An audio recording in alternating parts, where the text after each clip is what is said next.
আয় আমার রব, এই রবি আমার সব, দামে দামে তুন মনে তারি অনুভব।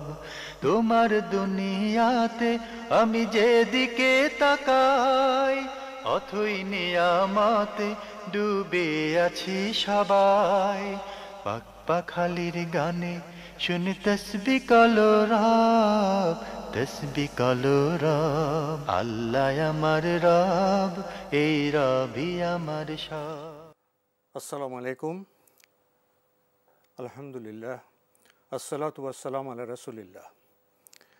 প্রিয় দর্শক, আপনারা যারা দেশে আছেন প্রবাসে, সবাইকে জানাই অনেক অনেক প্রীতি ও শুভেচ্ছা।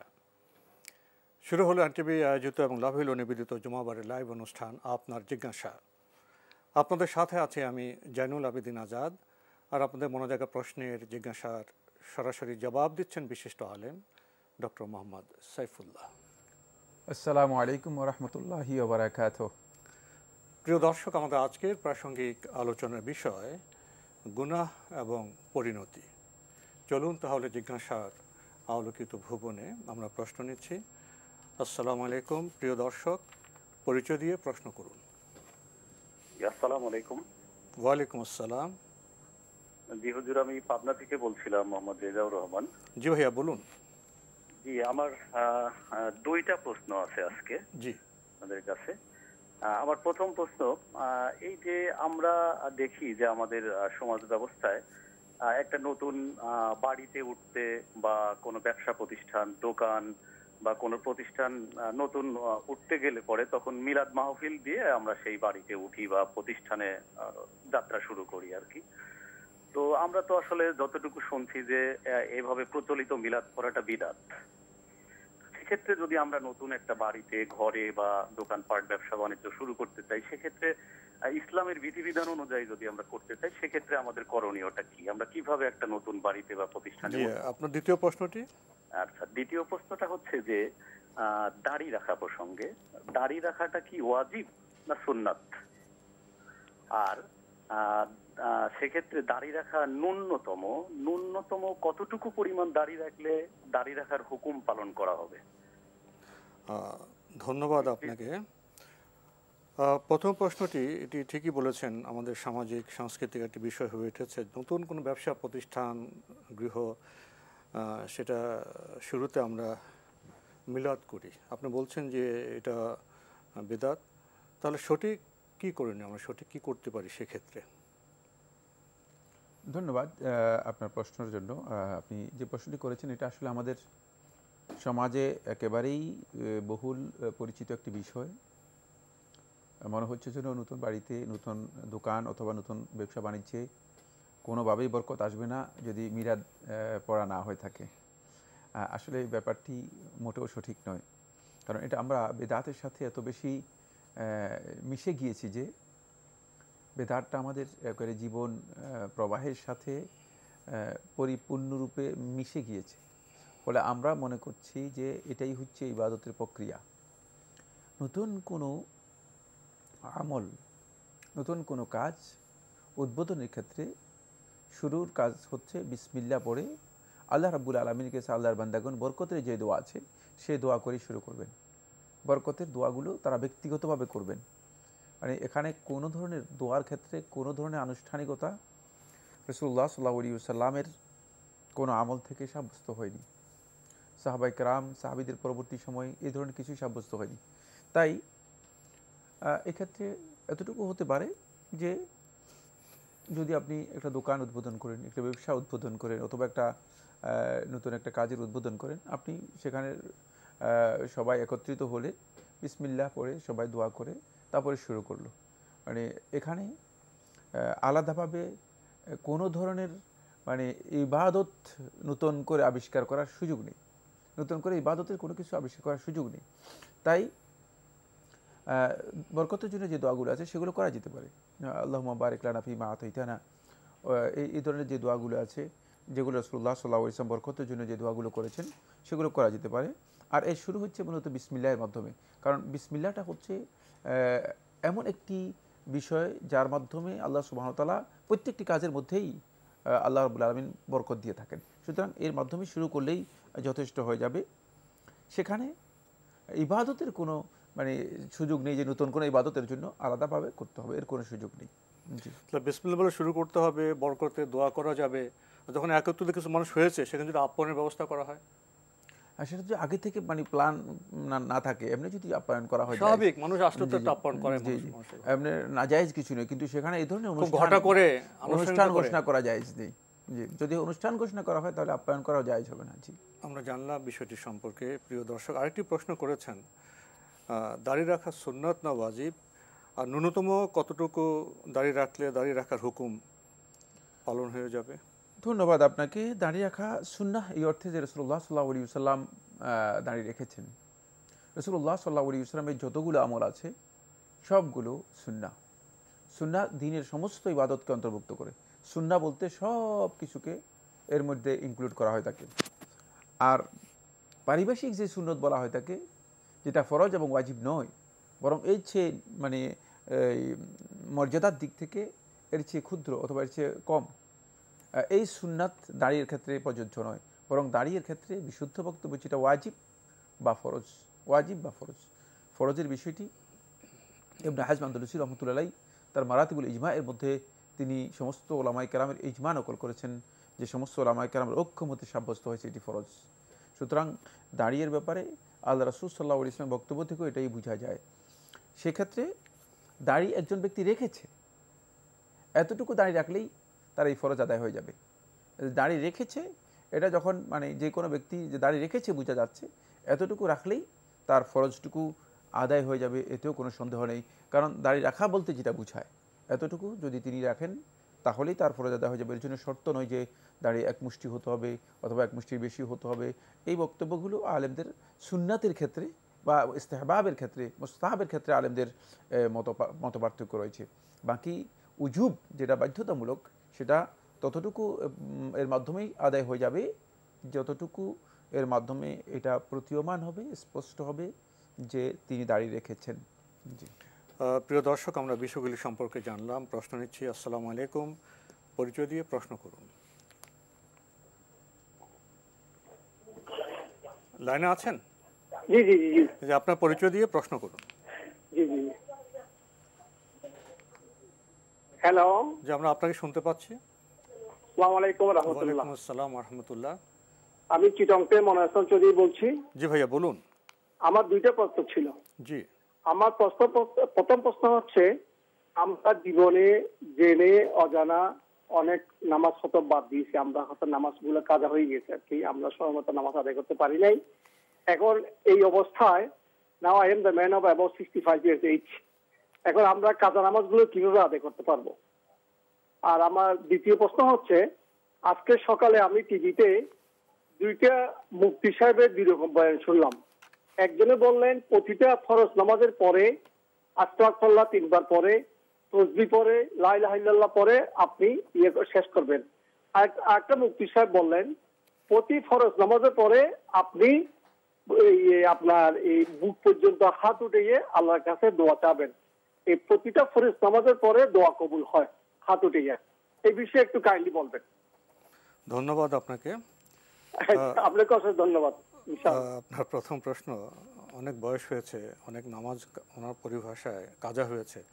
এখন যে নামাজ পড়েননি বা কাজা হয়েছে সেটা আদায়ের পদ্ধতি কি? ধন্যবাদ এই ভাইকে। প্রথম প্রশ্নের মধ্যে সংশোধনী হচ্ছে না, কাজা হয়নি, মানে আপনি আদায় করেননি। কাজা মানে যেগুলো আপনি সময়ের বাইরে আদায় করে দিয়েছেন সেগুলো হচ্ছে কাজা। কাজা হয়নি এই সলাৎগুলো আপনি আদায় করেননি। সেই সলাৎগুলো আদায় করেননি, এর জন্য আল্লাহ তাআলার কাছে অনেক বেশি তওবা করুন, ক্ষমা প্রার্থনা করুন, আল্লাহ রাব্বুল আলামিনের কাছে কান্নাকাটি করুন। এগুলো কোনো কাফফারা কাদা কিচ্ছু নেই, এগুলো কাজা করার সুযোগ নেই, কাফফারাও করার সুযোগ নেই। সেক্ষেত্রে অধিক পরিমাণে নফল নামাজ আদায় করার জন্য চেষ্টা করুন। যদি আল্লাহ সুবহানাহু ওয়া তাআলা মেহেরবানি করে নফল থেকে আপনার এই ফরজগুলোকে মেকআপ করে নেন, আদায় করে নেন, সেটা আল্লাহ রাব্বুল আলামিনের ইচ্ছার উপর নির্ভর করবে। কারণ এটা গ্রেট সিন, বড় ধরনের অপরাধ যেটা হয়েছে, সেটা বড় ধরনের অপরাধ হয়েছে। এর কোনো ধরনের রিকভারি করার মতো কিছুই নেই। কাজা কাফফারা বলতে কোনো সুযোগের নেই। আল্লাহ তাআলা আপনাকে বুঝার তৌফিক দান করুন। উনি আরেকটি প্রশ্ন করেছেন, যেন আজকে সকালে টেলিভিশনে উনি আলেমদের কথা শুনছিলেন, উনি বললেন দুই আলেম দুই রকম বয়ান দিচ্ছেন নামাজ শেষে করণীয় সম্পর্কে। আমার মনে হচ্ছে প্রশ্নের মধ্যে কোনো আলেমের মানে বক্তব্য কোট করা আমি অসুন্দর মনে করি, অমার্জিত মনে করি। ক্রস করার বিষয়টি আমি ভালো পছন্দ করি না। এই জন্য আমি আমাদের যে সমস্ত দর্শক ভাইরা আছেন সবাইকে অত্যন্ত বিনয়ের সাথে অনুরোধ করব যে এই ধরনের ক্রস কখনো করবেন না। আপনি আপনার বিষয় জানার জন্য চেষ্টা করুন। মানে কি করব, নামাজের শেষে কি করব? আপনি আলেমদেরকে নিয়ে আপনার বিব্রতকর অবস্থা তৈরি করার কোনো প্রয়োজন নেই। যে দুইজন আলেম যে বক্তব্য দিয়েছেন সে বক্তব্যের ভিত্তি খুব বেশি আছে বলে আমার মনে হয় না। বাকি আল্লাহ রাসূল সাল্লাল্লাহু আলাইহি ওয়াসাল্লাম ফরজ সালাতের পরে সুনির্দিষ্ট কিছু আজকার আছে, সেগুলো রাসূলুল্লাহ সাল্লাম পড়তেন। এই আজকারগুলো আপনারা মানে আজকার এবং দোয়ার যে কিতাবগুলো আছে সেগুলোর মধ্যে পেয়ে যাবেন, যেগুলো আপনি তালাশ করলে পেয়ে যাবেন। নবী সাল্লাল্লাহু আলাইহি ওয়াসাল্লাম নিয়মিত এই আজকারগুলো করতেন। আস্তাগফিরুল্লাহ আস্তাগফিরুল্লাহ 3 বার, আল্লাহুম্মা আনতাস সালাম ওয়া মিনকাস সালাম তাবারাকতা রাব্বানা ওয়া তাআলা ইতাজাল জালালি ওয়াল ইকরাম। নবী সাল্লাল্লাহু আলাইহি ওয়াসাল্লাম আর অনেকগুলো দোয়া, ইলাহা ইল্লাল্লাহু ওয়াহদাহু লা শারীকা লাহু লাহুল মুলকু ওয়া লাহুল হামদু ওয়া হুয়া আলা কুল্লি শাইইন কাদির। এরপরে নবী সাল্লাল্লাহু আলাইহি ওয়াসাল্লামের যে আজকারগুলো আছে জেনে নেওয়ার জন্য চেষ্টা করুন। সেগুলোই পড়া হচ্ছে সুন্নাহ। এর বাইরে নিজে কোনো সুন্নাত কেউ আবিষ্কার করা, এটা কোনো সন্দেহ নেই। যদি সুন্নাত মনে করে আবিষ্কার করেন তাহলে এটা বেদাত হবে। যেহেতু নবী সাল্লাল্লাহু আলাইহি ওয়াসাল্লাম করতে বলেন নাই, অবশ্যই বেদাত হবে। কিন্তু কোনো ব্যক্তি যদি তিনি মনে করেন যে তিনি আল্লাহ রাব্বুল আলামিনের কাছে এরপরও দোয়া করবেন, এটা তার জন্য নাজায়েজ, তিনি দোয়া করতে পারবেন। কিন্তু সেটাকে সুন্নাহ মনে করা যে ফরজ সালাতের পরে মানে এভাবে দোয়া করলে দোয়া কবুল হয় এবং এটাই হচ্ছে সুন্নাহ, রাসূলুল্লাহ সাল্লাল্লাহু আলাইহি ওয়াসাল্লামের সুন্নাহকে বাদ দিয়ে নিজের মন গড়া সুন্নাত তৈরি করা, এই কাজটি বেদাত হবে, সুন্নাহ সম্মত হবে না, কারণ হাদিস দ্বারা এটা প্রমাণিত হয়নি। সুন্নাহ মনে করে করা যাবে না, ব্যক্তিগতভাবে ইচ্ছাগুলো করতে পারেন। ব্যক্তিগতভাবে ইচ্ছাটা হচ্ছে আবেগ, এই জন্য আবেগটা পরিহার করাটাই হচ্ছে এখানে বিধান। নবী সাল্লাল্লাহু আলাইহি ওয়াসাল্লাম তো করেন নাই। নবী সাল্লাল্লাহু আলাইহি ওয়াসাল্লাম থেকে কি আমরা উপরে উঠতে পেরেছি বা নবী সাল্লাল্লাহু আলাইহি ওয়াসাল্লামকে আদর্শ হিসেবে গ্রহণ করতে পারি? সুন্নাহগুলি আজকারগুলো করার পরে এটা না করাটাই হচ্ছে উত্তম, কারণ নবী সাল্লাল্লাহু আলাইহি ওয়াসাল্লামের মানে অনুসরণের মধ্যে রয়েছে আমাদের জন্য সবচেয়ে বেশি কল্যাণ। নবী সাল্লাল্লাহু আলাইহি ওয়াসাল্লাম তো উপর থেকে আমরা উঠতে পারি নাই। সুতরাং এখানেই খেয়াল রাখতে হবে যে যেই কাজ যেখানে নবী সাল্লাল্লাহু আলাইহি ওয়াসাল্লাম করেন নাই সেই কাজ সেখানে করাটা নিজের বুজুর্গি মনে করার কোনো সুযোগ নেই, ইসলামের মধ্যে এই সুযোগ নেই। জি, আমরা জানলাম বিষয়গুলি সম্পর্কে। প্রিয় দর্শক, প্রশ্ন নিচ্ছে। আসসালামু আলাইকুম, পরিচয় দিয়ে প্রশ্ন করুন। জি, হ্যালো, লাইনে আছেন? হ্যালো, জি, আসসালামু আলাইকুম। ওয়ালাইকুম আসসালাম। আমার নাম সিকান্দার, আমি ফেনী থেকে বলছি। জি ভাইয়া বলুন। আমার প্রশ্নটা হচ্ছে, আমরা যখন আল্লাহর কাছে দোয়া করি, ইস্তেগফার করি, তখন আমরা নবীজিকে উসিলা করি। এখন কথা হচ্ছে যে আমি যখন আল্লাহর কাছে কোনো আমার পাপের জন্য ক্ষমা চাচ্ছি, আমি যখন তওবা করছি, তখন কি আমি বলতে পারি যে আল্লাহ তুমি আমাকে নবীজির ওসিলায় আমাকে ক্ষমা করো? এবং অন্য পক্ষে আবার আমরা যখন ব্যক্তিগতভাবে বা আমাদের মৃত ব্যক্তিদের জন্য দোয়া করি, তখন আমরা কি বলতে পারবো যে আল্লাহ তুমি আমার পরিবারকে, আমার আত্মীয় স্বজনকে তুমি দুনিয়া এবং আখিরাতের কল্যাণ দান করো, তারপরে যারা মৃত্যুবরণ করছে তাদেরকে তুমি জান্নাত দান করো? সেই ক্ষেত্রে কি আমরা নবীজিকে ওসিলা করে আমরা দোয়া করতে পারবো কিনা? তাকে ওসিলা মিনস আমি বলতে চাচ্ছি যে আমার এই দোয়াগুলো তুমি আল্লাহ নবীজির ওসিলাই কবুল করে নাও। জি জি, বলতে পারবো কিনা, এটি আমার প্রশ্ন। ধন্যবাদ আপনাকে। উনি ওসিলা মনে করতেন না, ওসিলা করবেন কেন? মানে এই ওসিলা করার কারণ কি আপনার? মানে এটাকে আরো সুদৃঢ় করার জন্য, দোয়া এর মধ্যে সুদৃঢ় করার জন্য, দৃঢ় করার জন্য। আচ্ছা, জি, এটা অনেক প্রশ্ন। জি জি, ধন্যবাদ। এই ভাই প্রশ্ন করেছেন যে আমরা দোয়ার মধ্যে নবী সাল্লাল্লাহু আলাইহি ওয়াসাল্লামকে ওসিলা করে থাকি, এটা কতটুকু বৈধ? প্রথম কথা হচ্ছে দোয়া এর সুদৃঢ় করার জন্য নবী সাল্লাল্লাহু আলাইহি ওয়াসাল্লামকে ওসিলা করতে আল্লাহ সুবহানাহু ওয়া তাআলা বলেননি, খোদ নবী সাল্লাল্লাহু আলাইহি ওয়াসাল্লাম নিজেও বলেননি। বরং আল্লাহ রাব্বুল আলামিন কোরআনে কারীমের মধ্যে দোয়া কিভাবে আমরা করব, দোয়াকে কিভাবে সুদৃঢ় করব সেটা আল্লাহ তাআলা বলে দিয়েছেন। ওয়ালিল্লাহিল আসমাউল হুসনা ফাদউহু বিহা। আল্লাহ রাব্বুল আলামিনের সুন্দর সুন্দর নাম রয়েছে, সেগুলো দিয়ে আল্লাহ রাব্বুল আলামিনকে তোমরা ডাকো।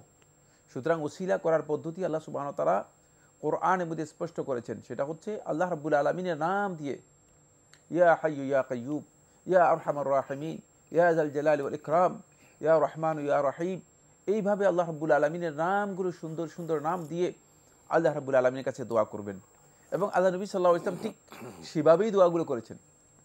প্রথম এটা বললাম। দুই, নবী সাল্লাল্লাহু আলাইহি ওয়াসাল্লাম কখনও নবী সাল্লাল্লাহু আলাইহি ওয়াসাল্লামকে দোয়া এর মধ্যে ওসিলা করতে বলেননি। যদি নবী সাল্লাল্লাহু আলাইহি ওয়াসাল্লাম এই বিষয়টি নবী সাল্লাল্লাহু আলাইহি ওয়াসাল্লামের পক্ষ থেকে পারমিটেড হতো, অনুমোদিত হতো, তাহলে নবী সাল্লাল্লাহু আলাইহি ওয়াসাল্লাম নিজেই বলতেন যে তোমরা যখন দোয়া করবে তখন আমাকে ওসিলা করবে, আমাকে ওসিলা করে তারপরে দোয়া করবে। 3 নম্বর, নবী সাল্লাল্লাহু আলাইহি ওয়াসাল্লাম একটি দোয়া থেকেও আমল থেকে প্রমাণিত হয়নি যে নবী সাল্লাল্লাহু আলাইহি ওয়াসাল্লাম আল্লাহ তাআলার কাছে দোয়া করেছেন আর নবী সাল্লাল্লাহু আলাইহি ওয়াসাল্লাম নিজেকে ওসিলা করেছেন অথবা ওসিলা করে দোয়া করেছেন। নবী সাল্লাল্লাহু আলাইহি ওয়াসাল্লাম এই কাজ করেননি, নবী সাল্লাল্লাহু আলাইহি ওয়াসাল্লাম এই ধরনের কোনো কাজই করেনি। সুতরাং এই ক্ষেত্রে নবী সাল্লাল্লাহু আলাইহি ওয়াসাল্লামের সুন্নাহ হচ্ছে দোয়া এর ক্ষেত্রে সরাসরি আল্লাহর বান্দাগণ আল্লাহ রাব্বুল আলামিনের কাছে দোয়া করবে, সরাসরি আল্লাহ তাআলার কাছে দোয়া করবে। দোয়াকে শক্তিশালী করার জন্য কিছু পদ্ধতি রয়েছে, সেই পদ্ধতিগুলোর মধ্যে একটা পদ্ধতি হচ্ছে আল্লাহ রাব্বুল আলামিনের সুন্দর যে নামগুলো আছে সেগুলো ধরে দোয়া করা, এটা একটা পদ্ধতি এবং এটাই আল্লাহ সুবহানাহু ওয়া তাআলা আমাদেরকে শিক্ষা দিয়েছেন যাতে করে আমরা আল্লাহ রাব্বুল আলামিনের কাছে দোয়া করতে পারি। কিন্তু রাসূলুল্লাহ সাল্লাল্লাহু আলাইহি ওয়াসাল্লামকে ওসিলা করার মাধ্যমে দোয়া শক্তিশালী হবে এই ধারণা করাও শুদ্ধ নয়। তার কারণ হচ্ছে রাসূলুল্লাহ সাল্লাল্লাহু আলাইহি ওয়াসাল্লাম দোয়া এর মধ্যে রাসূলুল্লাহ সাল্লাল্লাহু আলাইহি ওয়াসাল্লামের অবস্থান নেই, কারণ আমরা দোয়া তো করছি আল্লাহ তাআলার কাছে। রাসূলুল্লাহ সাল্লাল্লাহু আলাইহি ওয়াসাল্লাম এই কথা বলেন না যে আমার মাধ্যমে তোমরা সমস্ত দোয়াগুলো আল্লাহ তাআলার কাছে প্রেরণ করো।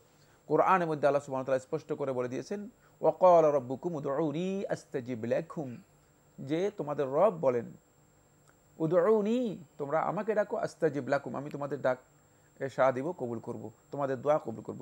সুতরাং কোনোভাবেই আল্লাহ রাসূল সাল্লাল্লাহু আলাইহি ওয়াসাল্লামের ওসিলার বিষয়টি এখানে আসবে না। সুতরাং উত্তম হচ্ছে এটাকে পরিহার করা। এই আমলটুকু কতটুকু সঠিক হবে এই মাসআলার মধ্যে আলেমদের দ্বিমত রয়েছে। জুমহুর আহলুত তাহকিক মুহাক্কিক উলামায়ে কেরাম বলেছেন যে এটি বেদাত হবে এবং হারাম হবে। আমরা জানলাম বিষয়টি সম্পর্কে। প্রিয় দর্শক, প্রশ্ন নিচ্ছি। আসসালামু আলাইকুম, পরিচয় দিয়ে প্রশ্ন করুন। হ্যালো, আমরা আপনাকে শুনতে পাচ্ছি, আপনার পরিচয় দিয়ে প্রশ্ন করুন। জি জি, আমি ঢাকা বসুন্ধরা আবাসিক এলাকা থেকে বলছিলাম। আমার দুটো প্রশ্ন ছিল। কে বলছেন? আমার নাম আনোয়ার। জি বলুন। আচ্ছা, আমার দুটো প্রশ্ন ছিল। একটা হলো যে ইদানিং আমরা দেখি যে ঢাকা শহরে বিভিন্ন বিল্ডিং অ্যাপার্টমেন্টের নিচে নামাজের ব্যবস্থা করা হয়, একজনকে রেখে ছোটখাটো ওখানে রেগুলার নামাজের ব্যবস্থা করা হয়। তো এখন আমার কথা হলো যে আমি সালাত আদায়টা কি মসজিদে না যে আমি যে বিল্ডিং এর নিচে যে নামাজের ব্যবস্থা হয় টেম্পোরারি বিভিন্ন জায়গায় আশেপাশের অ্যাপার্টমেন্ট দেখি ওখানে একজন হুজুরকে রেখে, এইটা করলে কি মসজিদে নামাজ আদায়ের যে আমার যে ইয়েটা বাধ্যবাধকতা সেটা কি আমার পূরণ হবে কিনা, নাকি আমার মসজিদেই যাওয়া লাগবে যদি আমার মসজিদ মোটামুটি কাছে হয়? অ্যাপার্টমেন্টে কোনো একটা কক্ষে বা একটা জায়গায় যদি ইমাম রেখে নিয়মিত আজান দিয়ে নামাজ পড়া হয় সেখানে আপনি পড়লে মসজিদে ফায়দা পাবেন কিনা, এই তো? জি জি জি জি জি জি। আর কোনো প্রশ্ন আছে? হ্যাঁ, মসজিদে ফায়দা পাবো। একটা শুনেছি যে মসজিদে পুরুষদের জন্য নামাজ আদায় করাটা ওয়াজিব। তো আসলে তাহলে আমার ওয়াজিব কাজটা এখানে আপনি এই প্রশ্নটা আমরা পেয়েছি। আপনার আর কোনো প্রশ্ন আছে? হ্যাঁ, আর একটা প্রশ্ন হলো যে রমজান মাসে যদি আমি ইচ্ছাকৃতভাবে আমার যেটা যখন আমার জ্ঞান কম ছিল আর কি, তখন ইচ্ছাকৃতভাবে কোনো রোজা ভেঙে যায়, সেক্ষেত্রে আসলে আমি যেটা জানি যে 2 মাস টানা রোজা রাখতে হবে। তো এটা ছাড়া কি অন্য কোনো ভাবে এটাকে কাফারা দেওয়ার? তখন আপনার বয়স কত ছিল? জি, ছোটবেলায় আপনার বয়স কত ছিল? ছোটবেলা তখন আমি প্রাপ্তবয়স্ক ছিলাম, বাট আমার ঈমান তখন তত মজবুত ছিল না। না, বয়সটা কত ছিল? বয়স ধরেন 32-33 এরকম ছিল। আচ্ছা আচ্ছা, তো ছোটবেলা না, পুরো যৌবনে। জি জি জি জি। তো আমি বলছি যে জি জি, আপনি ইচ্ছাকৃত ভেঙেছেন, এখন কি করণীয় এই তো? জি জি জি, অন্য কোনো ভাবে করা কাফারা দেওয়া যায়? ধন্যবাদ আপনাকে। এখন তো নিয়মিত আপনি রোজা রাখছেন, তাই না? এখন আল্লাহর রহমতে রোজা রাখছি। ধন্যবাদ আপনাকে। আপনার প্রথম প্রশ্ন এটা ঠিকই বলেছেন। ঢাকা শহরে বিভিন্ন ভবনে কোনো একটা জায়গায় নামাজের ব্যবস্থা করা হয়, ইমাম সাহেব থাকেন, নিয়মিত নামাজ হয়। আপনি বলছেন সেখানে নামাজ পড়লে কি দূরে মসজিদে গিয়ে নামাজ পড়ার ফায়দা পাওয়া যাবে? ধন্যবাদ। এই প্রশ্নটি অত্যন্ত গুরুত্বপূর্ণ। সেটা হচ্ছে যে বড় বড় অ্যাপার্টমেন্ট যেগুলো আছে, বড় বড় বাসা যেগুলো আছে, সেগুলোর মধ্যে অনেক জায়গায় নামাজের ব্যবস্থা থাকে, মসজিদের ব্যবস্থা থাকে। সেখানে যদি আজান হয়, নিয়মিত সলাত হয়, জামাত হয়, তাহলে সেখানে সলাত আদায় করা জায়েজ। এতে আপনি মসজিদে যে ফজিলত আছে সেই ফজিলত পেয়ে যাবেন। কিন্তু শর্ত আমি যেগুলো বলেছি সেগুলো, 1 নম্বর হচ্ছে আজান হতে হবে, নিয়মিত জামাত হতে হবে এবং সেখানে নির্দিষ্ট ইমামও থাকতে হবে। তাহলে অবশ্যই আপনি সলাতের যে ফজিলত রয়েছে সেটা পেয়ে যাবেন। সলাতের ফজিলত পেয়ে যাবেন।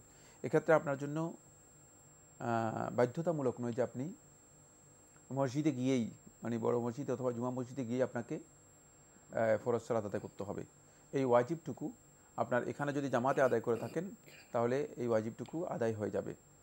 কিন্তু যদি জামাত না হয়, শুধুমাত্র ঘরোয়া 3-4 জন লোক মানে সালাত আদায় করে থাকেন এবং নির্দিষ্ট কোনো ইমামও নেই, যদি এমন হয়ে থাকে তাহলে সেখানে সালাত আদায় করলে আপনার ওয়াজিব আদায় হবে না এবং আপনাকে অবশ্যই মসজিদে যেতে হবে এবং জামাতের যে ফজিলত রয়েছে সেই ফজিলত পাবেন না, কিন্তু সালাত হয়ে যাবে। জামাতের যে ফজিলত রয়েছে সেই ফজিলত আপনি পাবেন না। এবং এই কাজটি কি বৈধ কিনা এই নিয়ে আলেমদের মধ্যে দ্বিমত রয়েছে। বাকি বিশুদ্ধ বক্তব্য হচ্ছে যে মানে যদি কোনো ওজোর থাকে তাহলে সেটা বৈধ হতে পারে, যেমন মসজিদ দূরে থাকলে। কিন্তু সে কথা আপনি আপনার প্রশ্নের মধ্যে স্পষ্ট করে দিয়েছেন যে মসজিদ দূরে নয় কাছে, তাহলে সেক্ষেত্রে মসজিদে যাওয়াটাই এবং মসজিদে জামাতে অংশগ্রহণ করাটাই আপনার জন্য উত্তম। তাহলে আমরা দুইটি কথা বলেছি, একটু ভালো করে বুঝে নেওয়ার জন্য চেষ্টা করবেন। প্রথমে যদি জামাত নিয়মিত হয়, ইকামত, আজান এবং ইমামত যদি ঠিক থাকে তাহলে এখানে সালাত আদায় করলে হয়ে যাবে। কিন্তু দ্বিতীয়টা মানে এমন যে দেখা যাচ্ছে যে অনেক অলস লোক রয়েছে যাদের অন্তরের মধ্যে অলসতা এবং মুনাফিকি রয়েছে। অলসতার আরেক নাম হচ্ছে মুনাফিকি, মানে তারা দেখা যাচ্ছে যে মসজিদে সালাতে জামাতে অংশগ্রহণ করেন না, সেক্ষেত্রে মানে তাদের এই ওয়াজিব আদায় হবে না, বরং তারা গুনাহগার হবেন। জি, আরেকটি প্রশ্ন করেছেন, উনি এক সময় দিন সম্পর্কে তেমন জানতেন না, রোজা অনেক রাখেননি, তো এখন কি করবেন? এখন সচেতন হয়েছেন, এখন তার করণীয় কি? এখন রোজা রাখছেন? এখন নিয়মিত রোজা রাখুন, প্রথম কাজ। দ্বিতীয় কাজ হচ্ছে নিয়মিত নফল সিয়াম পালন করুন, অতিরিক্ত নফল সিয়াম পালন করুন, আর আল্লাহ রাব্বুল আলামিনের কাছে তওবা করুন। কারণ ইচ্ছাকৃত ফরজ ইবাদত যদি কেউ নষ্ট করে থাকেন তিনি আসলে ঈমান নষ্ট করেছেন, মানে কারণ এগুলো ঈমানের সাথে জড়িত, এগুলো প্রত্যেকটা ফরজ ইবাদত ঈমানের সাথে জড়িত। এই কাজটি আপনার জন্য উচিত হয়নি। সেক্ষেত্রে আপনি আল্লাহ রাব্বুল আলামিনের কাছে ক্ষমা প্রার্থনা করুন অধিক পরিমাণে, যেহেতু আল্লাহ তাআলার একটা হক আপনি নষ্ট করেছেন। নিয়মিত আল্লাহ তাআলার কাছে ক্ষমা প্রার্থনা করুন আর নিয়মিত আপনি নফল সিয়াম আদায় করুন। আমাদের আজকের প্রাসঙ্গিক আলোচনার বিষয় গুনাহ এবং পরিণতি। ধন্যবাদ। অত্যন্ত গুরুত্বপূর্ণ একটি বিষয়, গুনাহ এবং গুনার পরিণতি। আমরা প্রথমে গুনাহ কাকে বলে একটু জানার জন্য চেষ্টা করি। গুনাহ শব্দটি ফার্সি শব্দ, আরবিতে গুনাহ শব্দের কোনো ব্যবহার নেই। গুনাহ দিয়ে আমরা মানে যেটা বোঝানোর জন্য চেষ্টা করেছি বা আরবি ফার্সি থেকে যেটা বোঝানো হয় সেটা হচ্ছে মানে এমন পাপ যে পাপটি অবাধ্যতার কারণে হয়ে থাকে, এটাকে গুনাহ বলা হয়ে থাকে। বাকি গুনাহের জন্য আরবি ভাষায় যেই পরিভাষাটি ব্যবহার করা হয়েছে আয-যামব ওয়াদ-যুনুব, আল-ইসম ওয়াল আসাম, আল-মাসিয়া ওয়াল মাআসি, এই শব্দগুলোকে ব্যবহার করা হয়েছে। যামব হচ্ছে মানে এমন কাজ যে কাজের মধ্যে আপনি যেভাবে করতে বলেছেন সেভাবে করেন নাই, মানে নিজের প্রক্রিয়ায় অন্যভাবে করেছেন, আনুগত্যের বাইরের কাজকে যামব বলা হয় থাকে। আর ইসম হচ্ছে যে কাজটা আপনাকে অনুমোদন দেওয়া হয়নি, অনুমোদনের বাইরে আপনি করেছেন কিন্তু আপনার অন্তর আপনাকে সেখানে সায় দেয়নি, মানে আপনার কাছে বিবেক দিয়ে যেটা আপনি সঙ্গত মনে হয়নি, অসঙ্গত কাজ, অন্তরের সমর্থন পাওয়া যায়নি, এটা হচ্ছে ইসম। এরপরে আল মাসিয়া হচ্ছে যেখানে আল্লাহ এবং তার রাসূলের আনুগত্যের বাইরে সরাসরি গিয়ে কোনো কাজ করা, এটা হচ্ছে আল মাসিয়া, অবাধ্যতা, পরিপূর্ণরূপে অবাধ্যতা যেটা রয়েছে। এটা একটা দীর্ঘ আলোচ্য বিষয়। মুদ্রা কথা যেটা সেটা হচ্ছে যে গুনাহ হচ্ছে আল্লাহর বান্দা এমন কাজ করবে যে কাজের মধ্যে আল্লাহ তাআলা অবাধ্যতা রয়েছে, যে কাজের মধ্যে আল্লাহ রাব্বুল আলামিনের লঙ্ঘন আছে, বিধানের লঙ্ঘন রয়েছে, অথবা যে কাজকে যেভাবে করতে বলা হয়েছে সে কাজে সেভাবে না করে নিজে ইচ্ছা মতো খাহেশ মতো করে নিয়েছে। এই সবগুলোর মধ্যে সবগুলো কাজই গুনাহ। এগুলোর যেই মানে পরিণতি, এই পরিণতিটাকে গুনাহ বলা হয় থাকে। এই গুনাহ যেটা রয়েছে এটা এত ভয়ঙ্কর যে এর দুনিয়াতে অনেক বিশাল প্রভাব রয়েছে এবং আখিরাতেও এর অনেক ভয়ঙ্কর পরিণতি রয়েছে। সুতরাং আমরা প্রথমে দুনিয়ার কয়েকটি পরিণতির কথা বলবো, আর যদি সময় থাকে পরবর্তীতে আখিরাতের কিছু পরিণতির কথা বলবো। দুনিয়ার প্রথম যে পরিণতি সেটা হচ্ছে গুনাহের কারণে রাসূলুল্লাহ সাল্লাল্লাহু আলাইহি ওয়াসাল্লাম বলেছেন যে নুকিতাত ফি কলবিহি নুকতাতুন সাউদা, সাথে সাথেই যে কোনো একটা গুনাহ করার সাথে সাথেই ব্যক্তির অন্তরের মধ্যে একটা কালো দাগ পড়ে যায়, স্পট, মানে এটা ইনস্ট্যান্ট, সাথে সাথেই হয়ে যায়। এই স্পটটা কিভাবে আসে? গুনার সাথে সাথে আসার পরেই এটি আপনি অন্তরের মধ্যে একটা শূন্যতা বিরাজ করে গুনাহগার ব্যক্তি, এই জন্য তার অন্তরটা শূন্যতায় ভরপুর হয়ে যায়।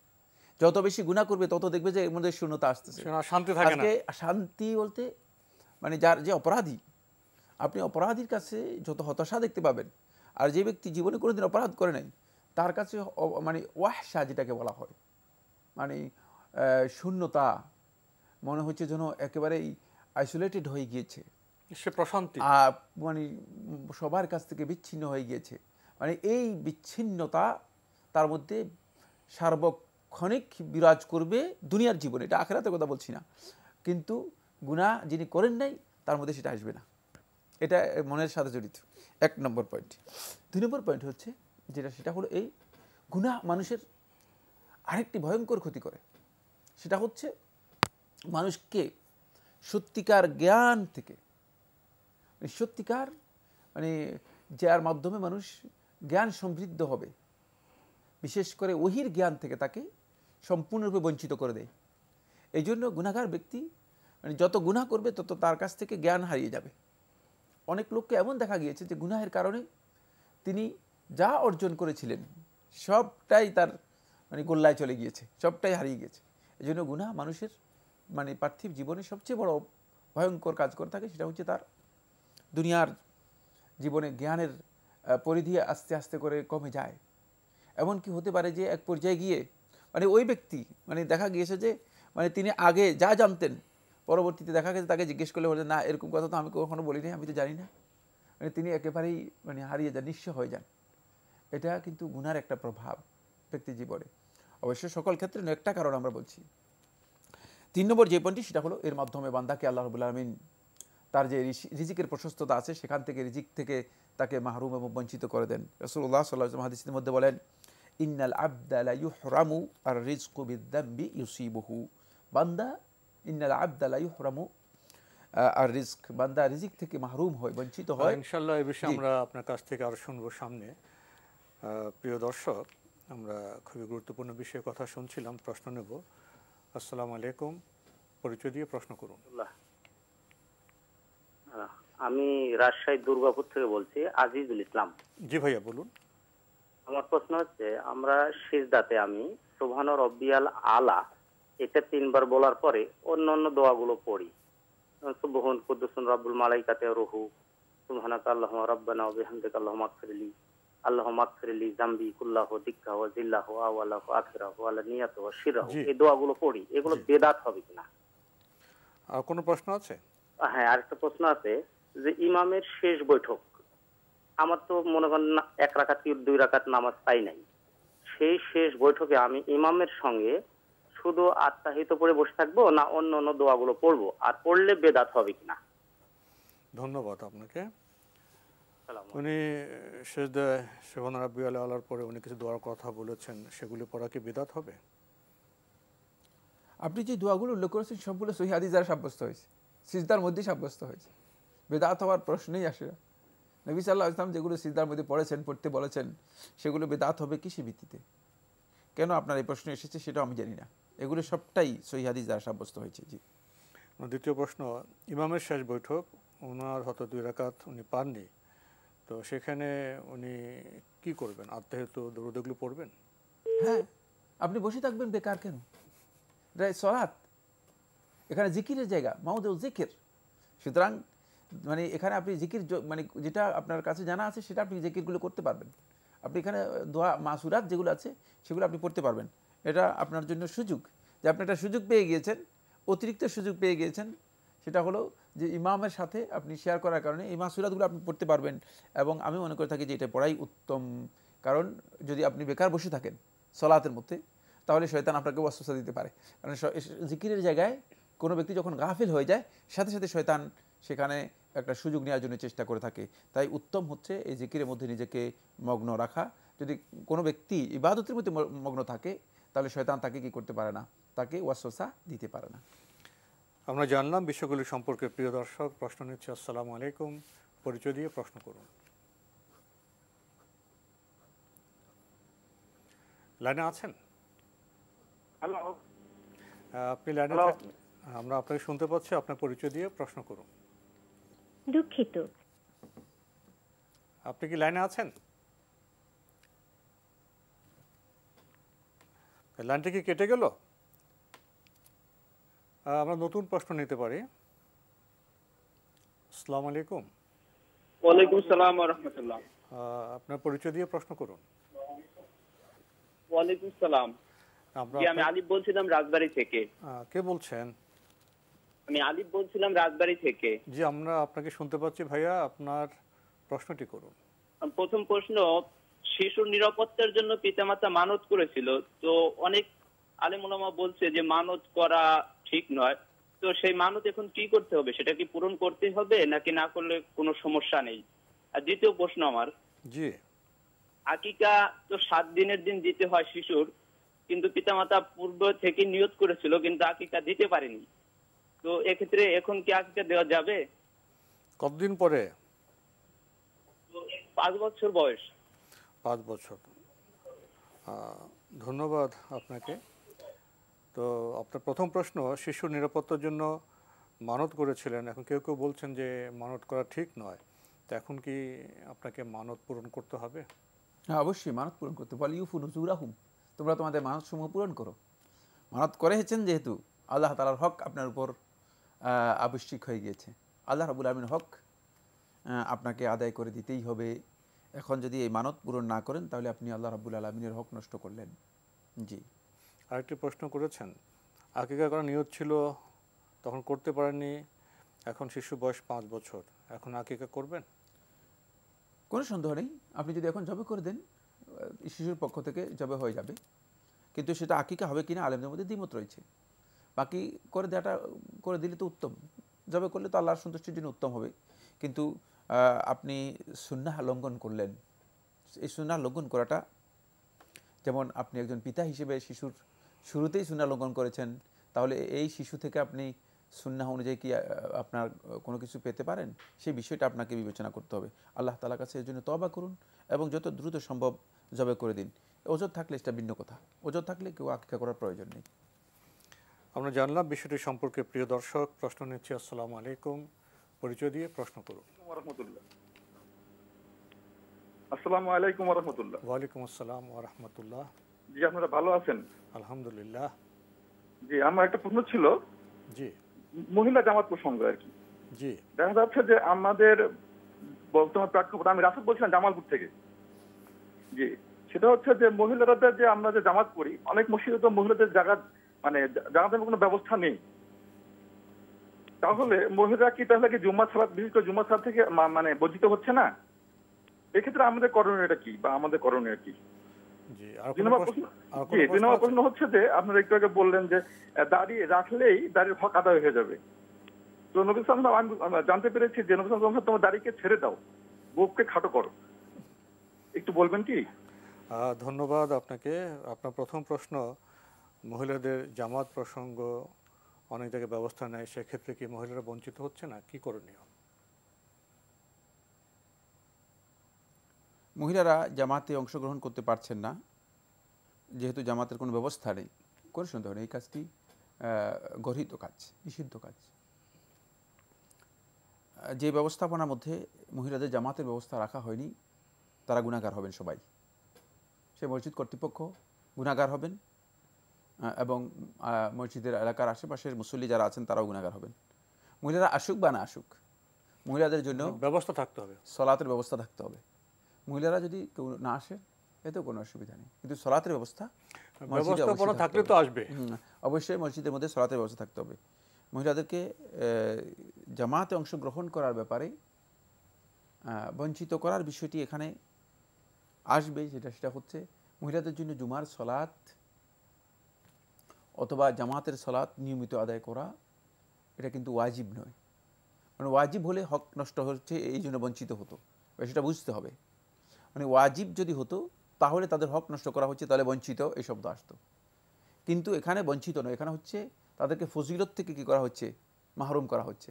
মানে তারা এখানে আসলে যে দোয়ায় অংশগ্রহণ করতে পারতেন, খুতবায় অংশগ্রহণ করতে পারতেন, আরও হেদায়েত লাভ করতে পারতেন, তাদের সলাতের ব্যাপারে তারা আরও মনোযোগী হতে পারতেন, যেটা তাদের সলাত হয়তো গড়ে আদায় করলে সেই মনোযোগ, সেই আন্তরিকতা, সেই ইখলাস হয় না। হ্যাঁ, তো এই কারণে এখানে তাদের মানে মানে উত্তম হচ্ছে না, মানে তাদেরকে বঞ্চিত করা হচ্ছে না, কিন্তু তাদেরকে ফজিলত থেকে দূরে সরিয়ে রাখা হয়েছে, ফজিলত থেকে দূরে সরিয়ে রাখা হয়েছে, বঞ্চিত শব্দটি এখানে আসবে না। আপনার দ্বিতীয় প্রশ্নে অনেকগুলো বিষয়ে লক্ষণীয়, এটা আমরা আগেও লক্ষ্য করেছি। আমরা যখন প্রশ্নের জবাব দিই, এরপর আপনারা যে জবাব থেকে একটি বাক্য এনে পাল্টা প্রশ্ন করেন। আমাদের ভাই দায়ী প্রসঙ্গে যে 2-3টি প্রশ্ন করেছিলেন, সেখানে আমরা স্তর বিন্যাস করে পুরো জবাব দেওয়ার চেষ্টা করেছি। আপনি হয়তো পুরোপুরি সেটা ফলো করতে পারেননি বা উপলব্ধি করতে পারেননি, তাই আবার প্রশ্ন করলেন দাঁড়িয়ে রাখলে চলবে এই প্রসঙ্গে। হ্যাঁ, রাসূলুল্লাহ সাল্লাল্লাহু আলাইহি ওয়াসাল্লাম ইরফায়ের কথা বলেছেন, ছেড়ে দেওয়ার কথা বলেছেন। মুতলাক ছেড়ে দেওয়া হচ্ছে দাড়ি হলক না করা, এটা হচ্ছে শেভ না করা, শেভ না করা। জি, আমরা বিষয়টি সম্পর্কে আগেও বলেছি, এখন আমরা বললাম। প্রিয় দর্শক, আমরা প্রশ্ন নিচ্ছি। আসসালামু আলাইকুম, পরিচয় দিয়ে প্রশ্ন করুন। আমি কুড়িগ্রাম থেকে বলছি। হ্যাঁ জি জি, আমার প্রশ্নটা হলো, আমার ওয়াইফ হ্যাঁ জি জহরের নামাজ প্রতিদিন মানে সাংসারিক সমস্ত কাজ শেষ করে 3টা 3:30টার দিকে পড়ে, 3:30 এবং অনেক সময় 4টার দিকে পড়ে। এতে কি তার নামাজে সঠিকতা থাকতেছে কি থাকতেছে না? আপনি কি তার কোন দৃষ্টি আকর্ষণ করেছেন? জি। আপনি কি আপনার স্ত্রীর দৃষ্টি আকর্ষণ করেছেন ওয়াক্ত প্রসঙ্গে? জি জি জি বলতে কি বোঝাচ্ছে? না, আপনি দৃষ্টি আকর্ষণ করার পরেও উনি বিলম্ব করে নামাজ পড়ছেন? না, উনি বলতে উনি তো আসলে কাজটা শেষ করে এই সময় নামাজ পড়তেন। ওটা আবার বুঝেছি, বেচারি কাজ করতে করতে করতে করতে 3:30 4টা বাজে নামাজ পড়ছেন, কিন্তু এখানে তো আপনার প্রথমত সহযোগিতা করা প্রয়োজন, দ্বিতীয়ত ওনাকে দিনের বিষয়টি বলা প্রয়োজন। আপনি সহযোগিতা করছেন কিনা এবং তাকে ওয়াক্ত প্রসঙ্গে আপনি সঠিক বার্তা দিয়েছেন কিনা? দেননি বোধ হয়, না? না, এটা দেইনি। ধন্যবাদ আপনাকে, প্রশ্ন পেয়েছেন তো? প্রশ্ন পেয়েছি। টেলিভিশনে স্ত্রীর বিরুদ্ধে আপনি মানে প্রশ্ন করেছেন, আর পরে তাকে সময় সম্পর্কে দৃষ্টিও আকর্ষণ করেননি, আবার টেলিভিশনে আমাদেরকে প্রশ্ন করেছেন। মানে আমি খুব হতবাক হয়েছি। যাই হোক, এই ভাইয়ের প্রশ্ন, তার স্ত্রীর সলাৎ তো হচ্ছে না নিয়মিত, তার স্ত্রীর সলাৎ নিয়মিতই হচ্ছে না। তিনি সলাৎ এটাকে তামাশা মনে করেছেন, নাউজুবিল্লাহ মিন যালিক। আর আপনি মানে দৃষ্টি আকর্ষণ না করেই জি জি শব্দ বলছেন, এটাও সুন্দর হয়নি। মানে আপনার জি জি থেকে আমরা স্পষ্ট বুঝে গিয়েছি যে আপনি আসলে দৃষ্টি আকর্ষণ করেননি। সলাতের ওয়াক্ত হওয়ার সাথে সাথে যেন তিনি সলাত আদায় করে থাকেন, সমস্ত কাজ স্টপ। কাজ কার জন্য করবেন? একমাত্র মাহবুদ হচ্ছেন আল্লাহ সুবহানাহু ওয়া তাআলা, আর পৃথিবীতে কোনো মাহবুদ নেই, পৃথিবীতে কোনো মাহবুদ নেই। সুতরাং মাহবুদের কাজ শেষ করার পরে দুনিয়ার কাজ। তাই তিনি আগে সলাত আদায় করবেন, তারপরে এই সমস্ত কাজ প্রয়োজন হলে করবেন, প্রয়োজন হলে করবেন না। আর ঘরের কোনো কাজ তাকে ইসলাম দেয়নি, এটাও খুব ভালো করে আজকে আরেকটা কঠিন মাসআলা বলে দিচ্ছি। সেটা হলো, ইসলাম তাকে ঘরের কোনো ধরনের কাজের দায়িত্ব দেয়নি।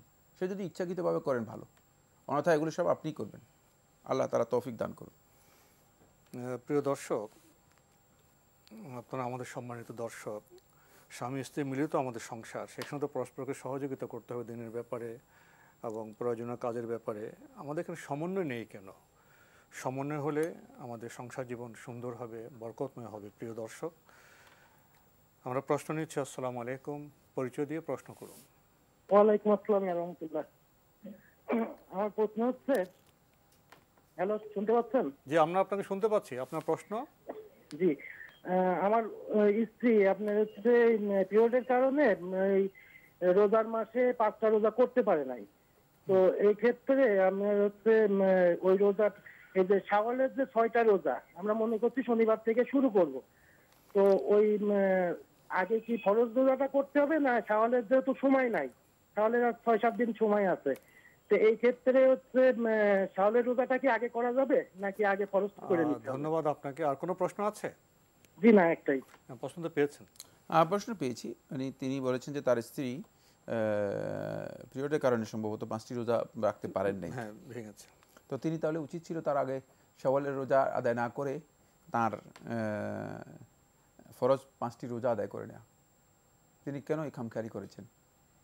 ফজিলত পাওয়ার জন্য তার ওয়াজিব ছিল যেটা, সেটা হলো আগে ফরজ রোজাগুলো আদায় করে দেওয়া, আল্লাহ তাআলার হকটা আগে আদায় করে দেওয়া। এই মানে এখন রাখবেন আগামী কীভাবে রাখবেন? আগামীকাল যদি আপনি মারা যান তাহলে কোথায় রাখলেন আপনি? আর এই জন্য হচ্ছে বিধান হচ্ছে যথাসম্ভব তাড়াতাড়ি করে শেষ করা। আপনার এই কাজটা শুদ্ধ হয়নি, আপনার স্ত্রীর কাজটাও শুদ্ধ হয়নি। সেক্ষেত্রে তিনি এখন ফরজ রোজা যথাসম্ভব চেষ্টা করুন আদায় করে দেওয়ার জন্য।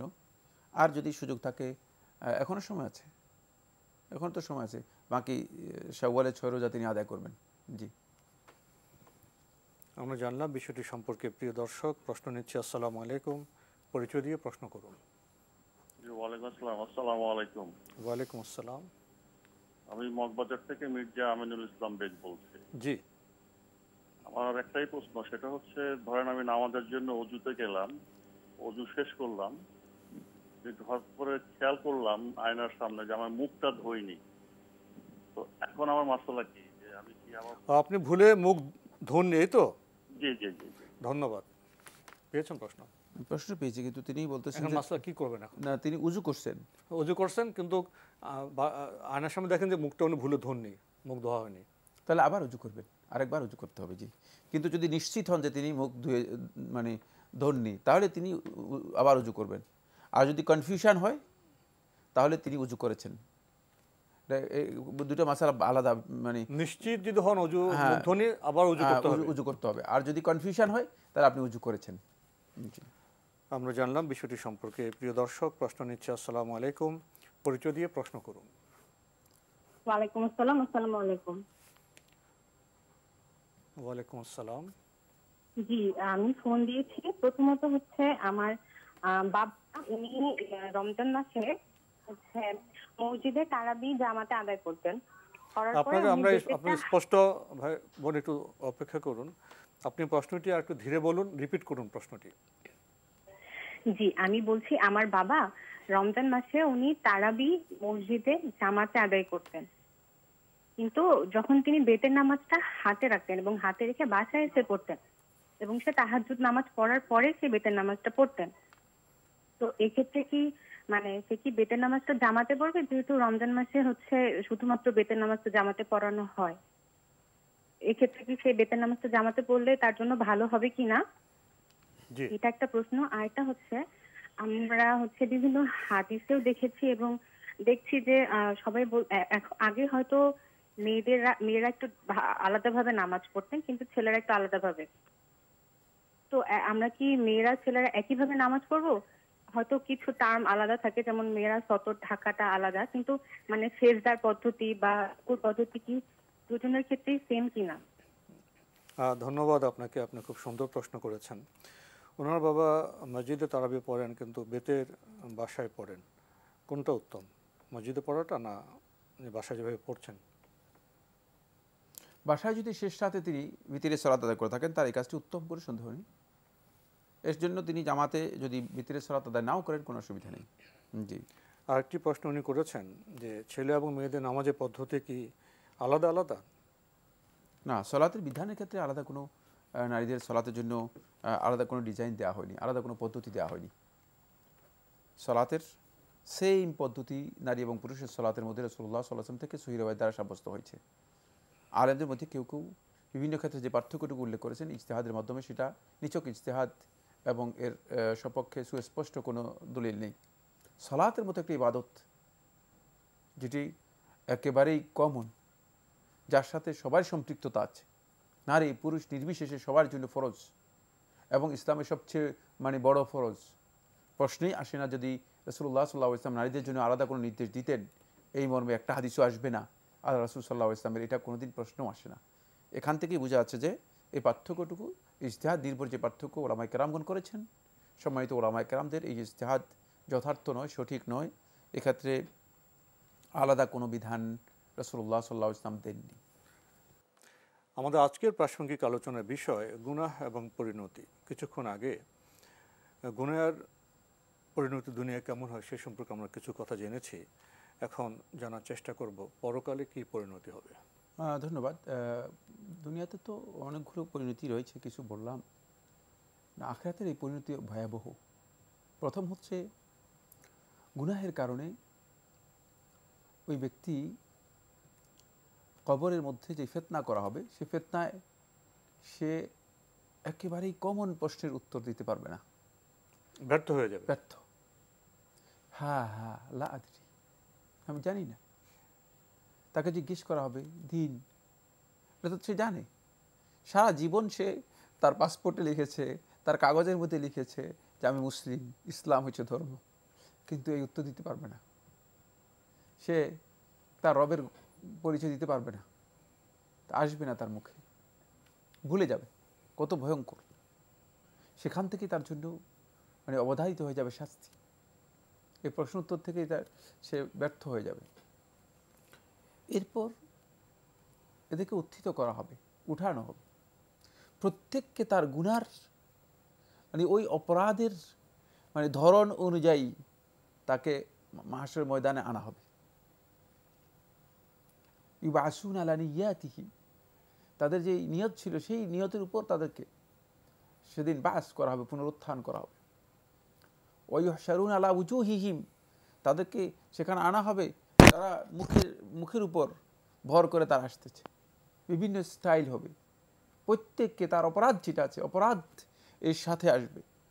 উত্থিত হবে গাদ্দার, বিশ্বাসঘাতকতার যে ঝান্ডা আছে, ঝান্ডা তার মানে সাথে নিয়ে সে উত্থিত হবে। প্রত্যেকটা ব্যক্তি সেভাবে আসবে, যাতে করে তার অপরাধ সেদিন চিহ্নিত নিজেই করতে পারে, নিজেই বুঝতে পারে যে আমি মানে এই ভয়ঙ্কর অপরাধের অপরাধী। এরপরে আরেকটি ভয়ঙ্কর অবস্থা, তাদেরকে বিতাড়িত করে দেওয়া হবে হাউদে কাউসার থেকে। রাসূলুল্লাহ সাল্লাল্লাহু আলাইহি ওয়াসাল্লাম হাউদ থেকে যাদেরকে সরিয়ে দেওয়া হবে, ভয়ঙ্করভাবে সরিয়ে দেওয়া। তারপরে মাহশরের মধ্যে তারা তাদের গুনাহ অনুযায়ী তারা ঘর্মাক্ত হয়ে মানে গুনাহ যতটুকু রয়েছে ততটুকু পরিমাণ তারা পুজ, ঘাম, এগুলোর মধ্যে তারা হাবুডুবু খাবে, এগুলোর মধ্যে হাবুডুবু খাবে। ভয়ঙ্কর অবস্থার মধ্যে, যেখানে উত্তপ্ত মানে সূর্য 1 মিল পরিমাণ কাছে চলে এসেছে, এমন একটি সময় তারা এই উত্তপ্ত অবস্থার মধ্যে থাকবে, কঠিন অবস্থার মধ্যে থাকবে। আর তারা এরপরে যে ভয়ঙ্কর দিকটি হবে সেটা হচ্ছে এই মাহশরের মধ্যে আল্লাহ সুবহানাহু ওয়া তাআলা বিচার ফয়সালা করার জন্য আসবেন। ঈমানদার ব্যক্তিগণ যারা গুনাহ থেকে নিজেকে মুক্ত করে এখান থেকে যেতে পেরেছেন, তারা সবাই আল্লাহ রাব্বুল আলামিনকে দেখবেন। কাল্লা ইন্নাহুম ইয়াওমা ইযিন আর রাব্বিহিম লামাহজুবুন, আল্লাহ রাব্বুল আলামিন থেকে তাদেরকে আড়াল করে দেওয়া হবে। রাব্বুল ইজ্জত ওয়াল জালালকে তারা সেদিন আর দেখতে পারবে না। কত ভয়ঙ্কর যে গুনার মানে পরিণতি। আমরা কিছু কথা বললাম। জি, এখানে একটু ছোট্ট প্রশ্ন। জি, গুনাহ তো কারো অল্প কিছু হয়ে যায়, অল্প গুনাহ করলেও কি এই পরিণতি হবে? এটা আমরা বলেছি যে সমস্ত গুনাহ করার পরে গুনাহগার ব্যক্তি অপরাধ থেকে আল্লাহ তাআলার কাছে তওবা করেননি অথবা প্রত্যাবর্তন করেননি। জি, আমরা সংক্ষিপ্ত সময়ে কিছুটা জানার চেষ্টা করলাম। প্রিয় দর্শক, প্রশ্ন নিচ্ছি। আসসালামু আলাইকুম, পরিচয় দিয়ে প্রশ্ন করুন। আসসালামু আলাইকুম। ওয়ালাইকুম মোহাম্মদ ইমরান হোসেন, চট্টগ্রাম থেকে বলছিলাম। জি বলুন। জি, নামাজের সিজদায় আমরা কি বাংলায় দোয়া করতে পারবো? যেমন আল্লাহ আপনি শেফা দানকারী, আমার আব্বাকে শেফা সুস্থতা দান করুন, এরকম কি বাংলায় দোয়া করা যাবে নফল নামাজে? জি, আর কোনো প্রশ্ন আছে? না না, ধন্যবাদ আপনাকে। প্রশ্ন তো পেয়েছেন? প্রশ্ন পেয়েছি। বাংলায় দোয়া করতে কোনো ধরনের নিষেধাজ্ঞা নেই। আল্লাহ তাআলার কাছে দোয়া করার জন্য ভাষা আরবি হতে হবে, এই কথা দুনিয়ার কোনো আলেম বলেননি। আমরা জানলাম বিষয়টি সম্পর্কে। প্রিয় দর্শক, প্রশ্ন নিচ্ছি। আসসালামু আলাইকুম, পরিচয় দিয়ে প্রশ্ন করুন। ওয়ালাইকুম আসসালাম। লাইনে আছেন? লাইনটি কি কেটে গেল? আমরা নতুন প্রশ্ন নিতে পারি। আসসালামু আলাইকুম, লাইনে থাকলে পরিচয় দিয়ে প্রশ্ন করুন। লাইনে আছেন? হ্যালো, জি, আমরা আপনাকে শুনতে পাচ্ছি। পরিচয় দিয়ে প্রশ্ন করুন। আমার প্রশ্ন হলো যে আমরা সাধারণত আমরা আপনি একটু ধীরে স্পষ্ট করে প্রশ্নটি করুন। টয়লেটে যাই, জি, আমরা যে টয়লেটে যাই, হ্যাঁ আমরা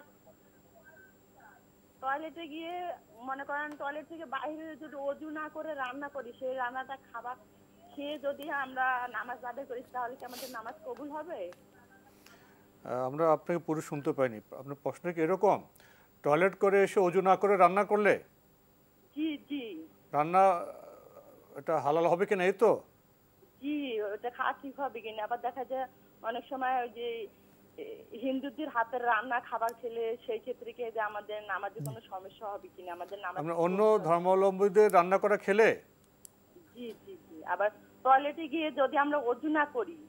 জি জি, ধন্যবাদ আপনাকে। আপনার দুটি প্রশ্ন তো, টয়লেটে গিয়ে যদি অজু না করে রান্না করেন সেটা ঠিক হবে কিনা, আবার অন্য ধর্মাবলম্বীকে যদি রান্না করে দেন সেটা খাওয়া ঠিক হবে কিনা। ধন্যবাদ। রান্নার জন্য উজু করা শর্ত দুনিয়ার কোনো আলেম বলেননি। উজু ছাড়া রান্না করলে রান্না হালাল, এতে কোনো ধরনের সমস্যা নেই, রান্না করতে পারবেন। রান্না করার জন্য উজু করতে হবে, এটা শর্ত নয়। আর 2 নম্বর যে প্রশ্নটি করেছেন সেটা হলো ভিন্ন ধর্মীদের খাবার রান্না করলে তারা যদি রান্না করে অথবা তাদের খাবার খাওয়া জায়েজ আছে কিনা, দুটোই জায়েজ, যদি সেটা হালাল হয়, খাবারটা হালাল হতে হবে। জি, আমরা জানলাম বিষয়গুলি সম্পর্কে। প্রিয় দর্শক, প্রশ্ন নিচ্ছি। আসসালামু আলাইকুম, পরিচয় দিয়ে প্রশ্ন করুন। হ্যালো, আমরা আপনাকে শুনতে পাচ্ছি। ওয়ালাইকুম আসসালাম। হ্যালো, যেমন আপনাকে শুনতে পাচ্ছি। ভাই, আমার একটা প্রশ্ন আছে হুজুর। জি, বলুন বলুন। প্রশ্নটা হলো ওই জানাজার নামাজ আমাদের এখানে হয়েছে, আমি কুষ্টিয়া থেকে প্রশ্নটা করেছি। জি জি, আমাদের এখানে একটা জানাজার নামাজ হয়েছে, তাই হুজুর বলেছে যে আমাদের নামাজটা পরে মোনাজাত করা যাবে না। এটা লিয়া হুজুরের সাথে একটু মানুষের তর্কাতর্কি হয়েছে, ঝগড়ার মতন। আচ্ছা, জানাজার পরে কি এই মোনাজাত করা যাবে কিনা, এই প্রশ্নটা আপনার কাছে জানতে চাইছি।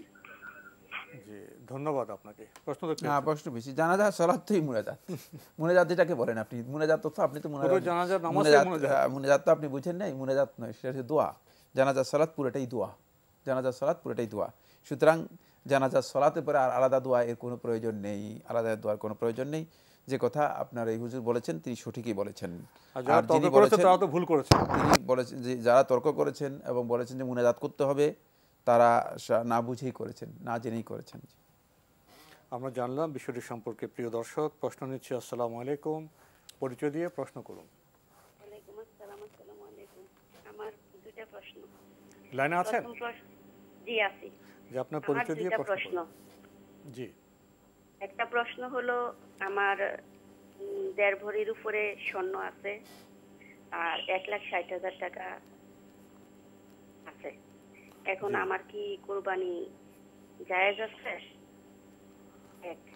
2 নম্বর হলো, আমরা যে বিতরের নামাজ পড়ি, বিতরের নামাজের শেষ রাকাতে উল্টা আরেকবার তাকবীর দিতে হয় না দিতে হয় না, এটা আমি সঠিক জানি না, এটা সম্পর্কে। ধন্যবাদ আপনাকে। আপনার 1.5 ভরির উপরে স্বর্ণ আছে আর 1,60,000 টাকা আছে, ওনাকে কি কোরবানি দিতে হবে? যদি এই টাকা থাকে তাহলে তো কোরবানি দিতে হবে, মানে কোরবানি তো আপনার দিতেই হবে, কারণ আপনার কাছে তো মানে কোরবানির দিনে ওই পরিমাণ সম্পদ রয়েছে যেটা নেশাবের চেয়েও বেশি। সুতরাং আপনার উপর কোরবানি দেওয়াটাই ওয়াজিব, কোনো সন্দেহ নেই। আরেকটি প্রশ্ন করেছেন, ভিতরের শেষ রাকাতে উল্টো তাকবীর দিতে হবে কিনা? না, উল্টা কোনো তাকবীর নেই, তাকবীরের উল্টা কোনো সিস্টেমই নেই। উল্টা তাকবীর যেটাকে নাম দিয়েছেন সেটা আসলে তাকবীর, এটাও জানতে হবে। এই ধরনের কোনো তাকবীর রাসূলুল্লাহ সাল্লাল্লাহু আলাইহি ওয়াসাল্লাম দিয়েছেন ভিতরের সালাতের মধ্যে প্রমাণিত হয়নি, সহিহ কোনো হাদিস এর জন্য আসেনি। সুতরাং এই তাকবীর দেওয়ার কোনো বিধান নেই, কোনো বিধান নেই। জি, আমরা জানলাম বিষয়টি সম্পর্কে। প্রিয় দর্শক, প্রশ্ন নিচ্ছি। আসসালামু আলাইকুম, পরিচয় দিয়ে প্রশ্ন করুন। আসসালামু আলাইকুম ভাইয়া। ওয়ালাইকুম আসসালাম। আমি অনেকদিন পর আপনার লাইনটা পেলাম। জি। তো ভাইয়া, আমার প্রশ্ন হচ্ছে যে আমরা তো রোজা সম্পর্কে অনেকই প্রশ্ন করি, কিন্তু আমার প্রশ্নটা হচ্ছে যে আমি আগে মনে করেন যে রোজার সময় বিশেষ করে যে যখন যে কোনো কারণ হবে যে রোজাগুলো আমরা ছুটে গেছে, সেই রোজাগুলো তো আর এখন এতগুলো হিসাব করে করতে পারবো না। তো সেই রোজাগুলো আমি এখন নফল রোজা করি, আপনার সোমবার, বৃহস্পতিবার, তারপরে 13, 14, 15। এখন কি ওই নিয়ত করে এই আমি মানে এটা করতে পারবো, মানে যাতে আমার নিয়ত ওই রোজাগুলো মাফ হয়ে যায়, রোজার ইয়েগুলো এইভাবে? আর একটা প্রশ্ন হচ্ছে সূরা 3, এই 3টা কি আমাকে এশার নামাজের ফরজের সময় পড়তে হবে? ফরজে কি বললেন? সূরা 3? সূরা 3, হ্যাঁ সূরা 3, হ্যাঁ, এশার নামাজের ফরজে জি এটা পড়তে হয় কিনা আমাকে বলবেন ভাইয়া। আসসালামু আলাইকুম, অনেকদিন পর লাইন পেলাম। ধন্যবাদ আপনাকে। প্রথম প্রশ্ন, আপনার অতীতে কিছু রোজা ছুটে গেছে, তো এখন সেগুলোর জন্য আপনি অনুতপ্ত এবং নফল রাখছেন বেশি করে। তো নিয়ত করার সময় কি সেই অতীতের যে ফরজ রোজা রাখা হয়নি সেটা স্মরণ করে নিয়ত করতে হবে? না, এটা শর্ত নেই নিয়ত করার জন্য। আপনি নফল রোজা আদায় করুন এবং আল্লাহ তাআলার কাছে ওগুলোর জন্য ক্ষমা প্রার্থনা করুন, বেশি বেশি করে আল্লাহ রাব্বুল আলামিনের কাছে ক্ষমা প্রার্থনা করুন। আর নফল রোজাগুলো আল্লাহ তাআলার কাছে মানে আন্তরিকতার সাথে, ইখলাসের সাথে আদায় করুন। আল্লাহ সুবহানাহু ওয়া তাআলা অবশ্যই নফল থেকে আপনার ঘাটতি যদি থাকে ফরজের, সেটাকে আল্লাহ রাব্বুল আলামিন পূরণ করে দেবেন ইনশাআল্লাহ তাআলা। আরেকটি প্রশ্ন করেছেন, এশার ফরজ নামাজে কি সূরা 3 পড়তে হবে? বা ফরজ পড়তে হবে নয়, এগুলো ফরজ নয়। মানে রাসূলুল্লাহ সাল্লাল্লাহু আলাইহি ওয়াসাল্লাম মাঝে মধ্যে পড়েছেন, সাহাবায়ে কেরামগণ এই রিওয়ায়াতগুলো উল্লেখ করেছেন, আল্লাহ রাসূল সাল্লাল্লাহু আলাইহি ওয়াসাল্লাম মাঝে মধ্যে এই সূরাগুলো পড়েছেন। সুতরাং কেউ যদি মাঝে মধ্যে পড়েন সে পড়তে পারেন, পড়া উত্তম, কিন্তু এর অর্থ এই নয় যে এটা ফরজ, বাধ্যতামূলক। জি জি জি, ইচ্ছে করলে পড়া যাবে, এটা বাধ্যতামূলক নয়। প্রিয় দর্শক, আমরা জানলাম। প্রশ্ন নিচ্ছি। আসসালামু আলাইকুম, পরিচয় দিয়ে প্রশ্ন করুন। স্যার আসসালামু আলাইকুম। স্যার ওয়ালাইকুম আসসালাম। স্যার আমি একটা প্রশ্ন করতেছিলাম, সেটা হলো স্যার আমরা 4 বোন, আমার বাবাও নাই ভাইও নাই। তো স্যার আমার মা একজন সরকারি চাকরি করেন, তো উনি এখন রিটায়ার্ডে আছেন। মা? জি স্যার, জি স্যার, জি। তো স্যার আমার মা কি করছেন যে আমাদের যে বাড়িতে আমরা থাকতাম, আমাদের এখন 4 বোনেরই বিয়ে হয়ে গেছে, তখন আমার মা কি করছে ওই বাড়িটা আমার ছোট বোনকে দিয়ে দিচ্ছেন। আর স্যার আমাদের একটু ফাঁকা জমি আছে, ওইটার উপর আমাদের বলছে যে তোমার যার ইচ্ছা তারা নিজে নিজে ঘর করে নিবা। তো স্যার এখন তো স্যার একটা ঘর করতে গেলে স্যার অনেক টাকা পয়সার ব্যাপার, আর ওটা তো স্যার আগের ব্যাপার। তো স্যার এখন এই নিয়ে স্যার আমার মার সাথে একটু স্যার আমার একটু মানে রাগারাগি হয়েছে স্যার। তো এই কারণে স্যার আমি অনেকদিন কথা বলি না। তো স্যার তারপরে স্যার এই যে রোজা গেল স্যার, এই যে ঈদের পরে স্যার আমি মাপ চেয়ে নিছি, যেহেতু অনেকদিন কথা বলি না। তো স্যার এটা কি স্যার আমি বেশি অন্যায় করে ফেললাম? মাপ চেয়েছেন তোমার কাছে? না, মাপ চেয়েছেন? জি স্যার, মাপ চেয়েছে, মা মাফ করে দিয়েছেন। আচ্ছা, ধন্যবাদ। ওই রাস্তা স্যার রয়ে গেছে স্যার। এখন স্যার এটা কি স্যার আমার মা সঠিক হচ্ছে নাকি স্যার আমি ভুল করছি? ধন্যবাদ। অনেকগুলো প্রশ্ন। মা, বোন, আপনার সন্তান, জীবনযাপনে অনেক ঘটনা ঘটে যায়। ওনারা 4 বোন, বাবাও নাই ভাইও নাই। এখন মা চাকরি করতে অবসরে আছেন, তো ওনাদের একটা বাড়ি ছিল, সেটা ছোট বোনকে দিয়ে দিয়েছেন। তো ওনাদের কিছু জমি আছে, মা বলছেন যে তোমরা নিজেরা সে জমিতে বাড়ি করে নাও। এতে অভিমান হয়েছে, মার সাথে রাগারাগি করেছেন, কিছুদিন কথা বলেননি। আবার কিছুদিন আগে মার কাছে মাপ চেয়েছেন, মা মাপ করে দিয়েছেন। এতে কি কোনো আর সমস্যা আছে? না, আমার মনে হয় সমস্যা নেই, কোনো সমস্যা নেই। যেহেতু আপনি মায়ের কাছে ক্ষমা চেয়ে নিয়েছেন আপনার ভুলের জন্য, কিন্তু আপনার মা যে কাজটি করেছেন সেটা অন্যায় করেছেন।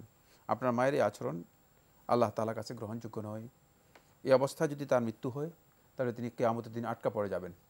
তাকে এই বিষয়টি আপনারা অত্যন্ত বিনীতভাবে মানে আন্তরিকতা দিয়ে বোঝানোর জন্য চেষ্টা করুন। কোনো সমঝোতে আসতে পারেন?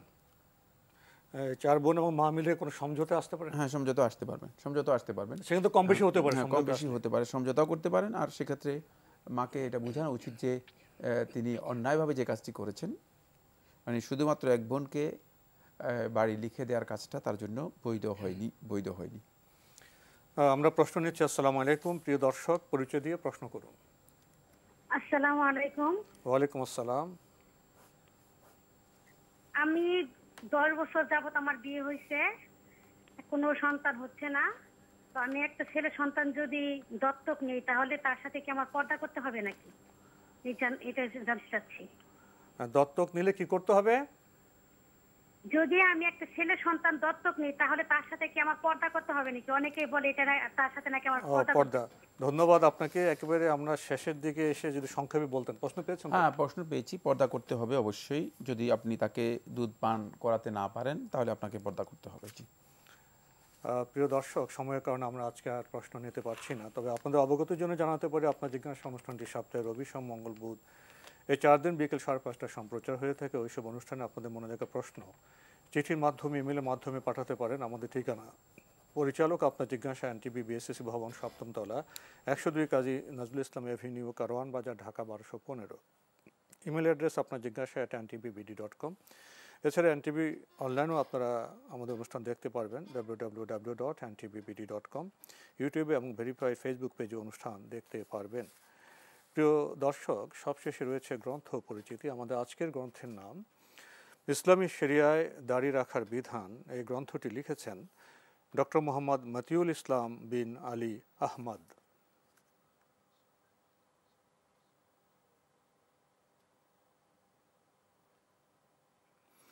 গুরুত্বপূর্ণ এই গ্রন্থটি প্রকাশ করেছে আহসান পাবলিকেশন। এই গ্রন্থটির মূল্য 100 টাকা মাত্র। দীর্ঘ সূচি রয়েছে গ্রন্থের। শরিয়তের হুকুম কাকে বলে, শ্বশ্রু বা দাড়ির পরিচয়, ইসলামে দাড়ি রাখার বিধান, দাড়ি রাখার বিধান সম্পর্কে 4 মাযহাবের ইমামদের মতামত, দাড়ি রাখার জন্য নির্দেশসূচক শব্দসমূহ, রাসূলুল্লাহ সাল্লাল্লাহু আলাইহি ওয়াসাল্লামের দাড়ি কেমন ছিল, দাড়ি রাখার পদ্ধতি, দাড়ি রাখা ফিতরাতেরও দাবি, দাড়ি হলক করা মানে রাসূলের সুন্নাহকে অবজ্ঞা করা, দাড়ি বা ইসলামের অন্য কোনো বিধানকে বিদ্রূপ করার পরিণতি, দাড়ি পরিপাটি রাখার বিধান, দাড়িতে খেজাব লাগানোর বিধান, আর চমৎকার সব বিষয় রয়েছে এই গ্রন্থে। ইসলামী শরিয়ায় দাড়ি রাখার বিধান। কেউ যদি এই গ্রন্থটি পেতে চান টেলিফোনে যোগাযোগ করতে পারেন। Telephone number 01728112200। আবারও বলছি 01728112200। যদি সংক্ষেপে কিছু বলতেন গ্রন্থটি সম্পর্কে। ইসলামে দাঁড়িয়ে রাখার বিধান, কোনো সন্দেহ নেই। দাঁড়িয়ে বিষয়ে তো আজকে একাধিক প্রশ্ন আমরা উত্তর দিয়েছি। এই বিষয়টি অত্যন্ত গুরুত্বপূর্ণ। বিশেষ করে ইসলাম এই ব্যাপারে রাসূলুল্লাহ সাল্লাল্লাহু আলাইহি ওয়াসাল্লাম আমাদেরকে নির্দেশ দিয়েছেন। তাই দাঁড়িয়ে রাখার বিষয়টি বিস্তারিত জেনে নেওয়া মুসলিমদের জন্য খুবই গুরুত্বপূর্ণ। মুসলিম সমাজ এক্ষেত্রে গড্ডালিকা প্রবাহে ভেসে যাচ্ছে এবং অন্য কালচারকে তারা খুব বেশি নিজেরা চর্চা ও লালন করে যাচ্ছে। তাই ইসলামী কালচারটা কি সেটা আমাদেরকে খুব ভালো করে বোঝা দরকার। এই জন্য আমার মনে হচ্ছে বিষয়গুলো জানা উচিত। তাহলে আমরা সত্যিকার ইসলামের যে দাবি আছে, ইসলামের যে নির্দেশনা আছে, সেটা অনুযায়ী নিজেদের জীবনকে পরিচালনা করতে পারবো। তো আজকে আমাদের এখানে শেষ করতে হচ্ছে। আপনাকে অনেক ধন্যবাদ। আপনাকে অশেষ ধন্যবাদ। প্রিয় দর্শক, আজকের গ্রন্থটি সুনির্দিষ্ট বিষয়ে দাড়ি রাখার বিধান।